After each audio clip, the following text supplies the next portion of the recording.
ওসমান হাদি হত্যার যে মূল দুই আসামি তারা ভারতে গ্রেফতার হয়েছে এবং রিমান্ডে নেওয়া হয়েছে তাদেরকে 15 দিনের।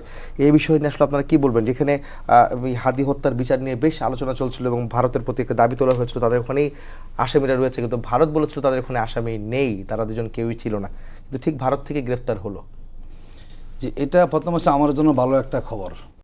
যারা আমরা ওসমান হাদি ইনকিলাব মঞ্চ থেকে শুরু করে রাজনৈতিক দলগুলো যারা ওসমান হাদির আমরা বিচার চেয়েছি হত্যাকাণ্ডের, আমরা সবাই খুব খুশি যে অন্তত পক্ষে বাইরের দেশে হলেও আসামিরা কী হয়েছেন, তারা গ্রেপ্তার হয়েছেন। এর সাথে আমরা বিগত সরকারকে দায়ী করি। বিগত সরকারের সময় আমরা অনেক বলেছি, কিন্তু আমরা আসলে কোনো বিচার পাওয়া যায়নি। আসামিরা আসলে কোথায় আছেন সে ব্যাপারেও সুনির্দিষ্ট কিছু বলা হয়নি। বিশেষ করে বড় ব্যর্থতা ছিল না, সরকার থেকে কিন্তু বলা হচ্ছিল যে ভারতে আছে, অনেক ভারতে পালিয়ে গেছে, এটা কিন্তু বলেছিল অনেক পরে বলা হয়েছে, প্রায় 1.5 থেকে 2 মাস পরে। এবং যেটি হলো আপনার ঘটনা ঘটিয়ে নির্বিঘ্নে পালিয়ে যেতে পারা না শুধু বড় ব্যর্থতা।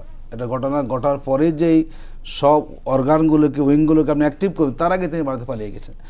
এখন যেটি হচ্ছে যে যেহেতু তারা ওখানে অ্যারেস্ট হয়েছেন, আমরা বলবো যে বাংলাদেশ ভারতের একটা কিন্তু বন্দি বিনিময় চুক্তি আছে, তার আলোকে তাদের দেশে আনতে হবে এবং এটা বেশি সময় ক্ষেপণ করা যাবে না। এবং কারা এর সাথে আসলে সম্পৃক্ত, একটা হত্যাকাণ্ড কিন্তু দুজন ঘটায়নি, নিঃসন্দেহে এর পিছনে বড় একটা শক্তি আছে। কারা এর পিছনে ভূমিকা পালন করেছে তাদেরকে দ্রুত সময়ে বাংলাদেশে ফিরিয়ে আনার জন্য আমাদের বর্তমান সরকার পদক্ষেপ গ্রহণ করবেন, তারাও কূটনৈতিক উদ্যোগ গ্রহণ করবেন এবং ইমিডিয়েটলি করবেন, এবং তারা এনে তাদেরকে বাংলাদেশের আইনে যে দৃষ্টান্তমূলক শাস্তি, এখানে তাদেরকে আবার তাদের রিমান্ডে আনতে হবে। কারণ তারা কেন একটা ঘটনা পুরো বাংলাদেশে নাড়িয়ে দিয়েছে। সুতরাং এই দুইজন ব্যক্তির পিছনে তারা এবং নেপথ্যে কারা আছেন যে সবাইকে উদ্ঘাটন করা যায়।